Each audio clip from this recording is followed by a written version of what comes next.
Great. Now that you've picked which clips and what footage you want to use as assets, let's go ahead and start our staging and timing section. So basically, the main elements of this shot are the puncher, the punchee, and the ghost. Everything is going to, of course, operate independently, but you want to convince the viewer that they all share the same experience. So that comes from staging, making sure you place everything where it should be on your stage. You don't want them too far apart because it won't look like a punch, or it'll look like an air punch. And you also want to make sure the timing is correct. You don't want him to punch, the puncher to punch, and the punchee to react too late or too soon. So at this stage, this is where you would start that operation. And the way you do it is by using your opacity tool to view and see what each performance looks like together. So let's start by making a new composition. We're going to choose 55, drag it on the new comp button. And remember, always use the new comp button when starting. You students know why. You want your comp to match the resolution and frame rate of the clip. So you want the clip and the composition to match. Remember, if those are not congruent, it's a lot of work for the computer, and of course you're not going to get the results that you want because the computer will not be able to distinguish which resolution to prioritize. Okay? All right, so use your new comp button with that. That creates a new comp. In this case, let's go ahead and rename this Ghost Punch just for organization's sake. So I'll hit return. Type Ghost Punch. All right. And so we have 55.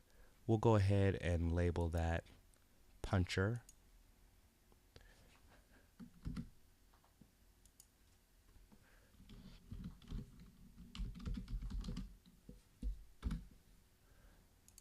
All right. So we'll look at his actions. Obviously, this is kind of prepping before the actual action. So we probably, for now, will leave it in, but of course in the end product we will trim. So what you want to do is go and hit the shortcut button, T, for opacity, and we will change the opacity to 50%. Now we will grab clip 58 and drag that into our comp. And it lines up fairly well already. As far as staging goes, you don't have a whole lot of work because we use the tripod, so a lot of our positions matched, and also during our directing, we made sure that the actors stood in a location that was close to the other performance. So that way your depth staging doesn't get too confusing. Of course, if that was not the case and you shot it on a different day or with different actors and you didn't have the exact placement, you'd have to do a little more work with staging, moving the character around. Again, at this point now we have to decide if we're going to make a 3D project or 2D. If we stay in the 2D realm, we'll use scaling for that depth illusion. And if we go for 3D, of course, we'll use the actual Z space. All right.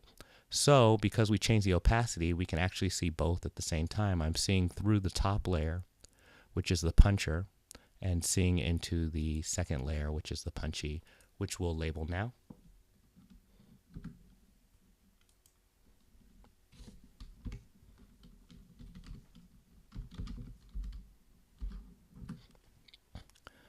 Always label your layers Remember, organization is key to workflow. Also, if you're working with a group or you have people you're collaborating with, if it's unorganized, it'll be near impossible for them to troubleshoot, problem solve, or figure out what you were doing. All right, so puncher, punchy, pretty self-explanatory. Now with the puncher and the punchy, we need to work on the timing. So let's just look at it and see what we have so far. We have the puncher getting ready and prepped. We also have the punchy. Looks like he's getting into character. But of course, the punchy reacts before a punch is thrown. So that happened too soon. So the punchy needs to go further back so that he reacts later. All right. So let's see when that punch is thrown.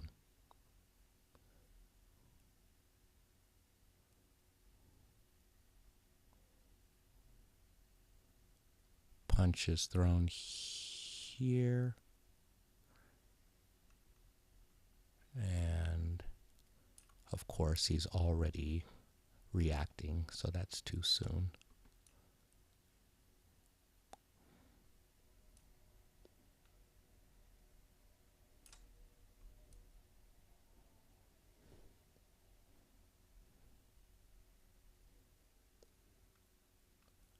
Still too soon. That reaction is just a little bit too soon. He's bending over as if he got hit before the punch is thrown. All right. Now it was too late. So that's pretty close. That looks pretty good. As far as timing, that looks pretty good. It looks like he's throwing the punch and the person is reacting to the punch when the punch is thrown. That's great. So we have the timing. The timing looks pretty good at this point. We'll go with that. And of course, when you have a good feeling and you like what you see, what do? Save. Boom. So I'm saving it. Now that our timing is right, our staging is just a little bit off. He's punching through him. So we need to move the punchy a little further away from the puncher. All right. So let's do that. We'll hit P for position. And we will use our X plane to move the punchy a little further away. Let's see how it looks. Let's see if that arm reach looks like it's going to reach him.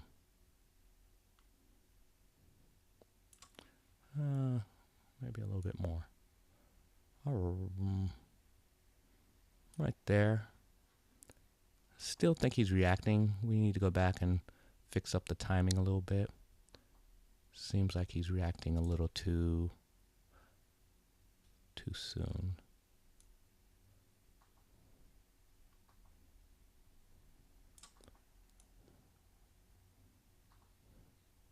That looks pretty good. I still say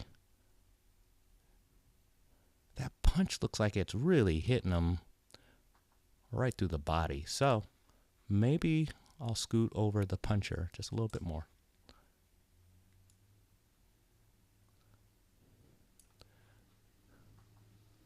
Let's see if this looks real. Remember, we're trying to convince everyone that they're interacting with each other.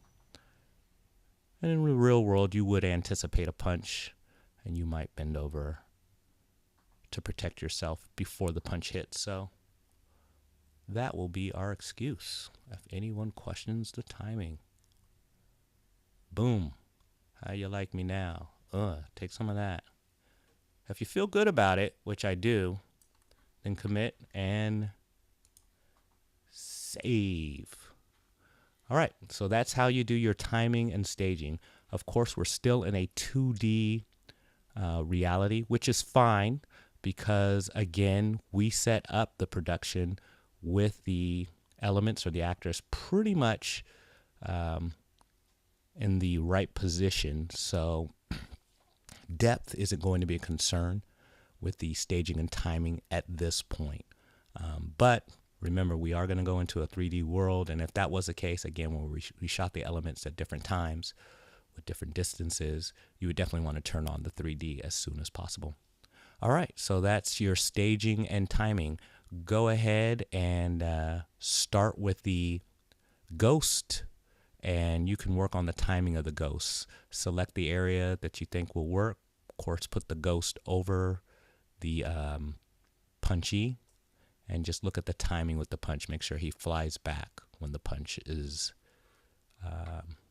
thrown. All right, I'll let you do that.